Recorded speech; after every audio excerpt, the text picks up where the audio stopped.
Изминалата 2022 година Музеят на занаятите в град Троян чества своята 60 годишнина. Точно по повод на рождената година на музея бяхме домакини на конференцията «Дигиталната трансформация в музеите». От дистанцията на времето, една година по-късно, си давам сметка, че това събитие насърчи опитите ни да търсим решение на различни казуси, към които иначе едва ли бихме отправили поглед. Преди всичко с помощта на доцент Милена Добрева от Софийския университет успяхме да идентифицираме проблемите в областта на дигитализацията на културното наследство. Споделихме немалкия си опит до този момент и представихме създадените от нас през годините база данни с цифровизирани и подробни метаданни движими културни ценности. От нейна страна бяха предложени отворени иновации, контакти с други институции и съществуващи вече проекти, чрез които да се търсят решения.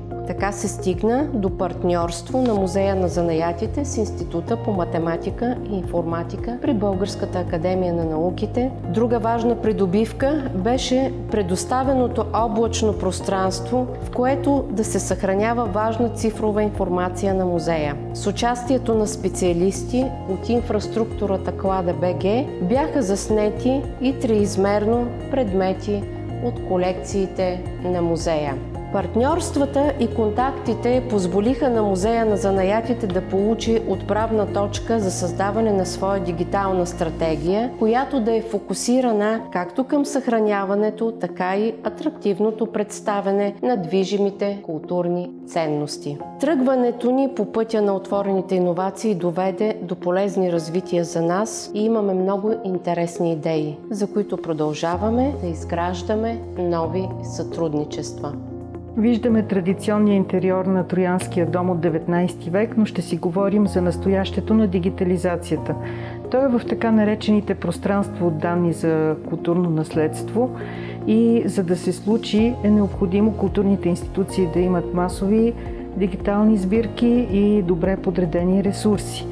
Това е проблем за много институции у нас, за съжаление, и затова работата ни по дигиталната стратегия с музея в Троян беше изключително интересна и много резултатна.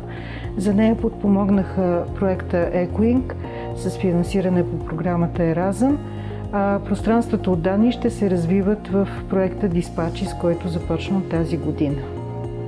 Института по математика и информатика при Българска академия на науките от много години е фокусиран върху създаването на средства за цифровизация и достъп до културното наследство.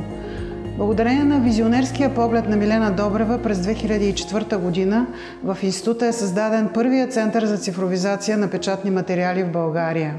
Към момента в Института по математика и информатика работи екип, създал собствена платформа за цифрова библиотека, която се внедрява в Музея на занаятите в Троян. Благодарение на интелигентните средства, разработвани в инфраструктурата Клада.бг, цифровата библиотека разполага с търсене с използване на състарен речник. По този начин вестниците, издавани в Троян през първата половина на миналия век, като Хемос, Знания и Троянски общински вестник, ще се превърнат в ценен общодостъпен източник за изследване на историята. Други интересни изследователски разработки, които в бъдеще ще придобият реално приложение в музея, са свързани с съвместна работа с Института по информационни науки и технологии в Пиза за използване на полуконтролирани техники за машинно самообучение за автоматично извличане на метаданни от цифрови културни артефакти. Музеят на занаятите в Троян разполага с богат набор от видеоматериали, в който е записан работния процес на троянските майстори. Надяваме се, чрез внедряването на този тип иновативни техники за кросмодално търсене, тези артефакти да станат по-общо достъпни за цялото общество.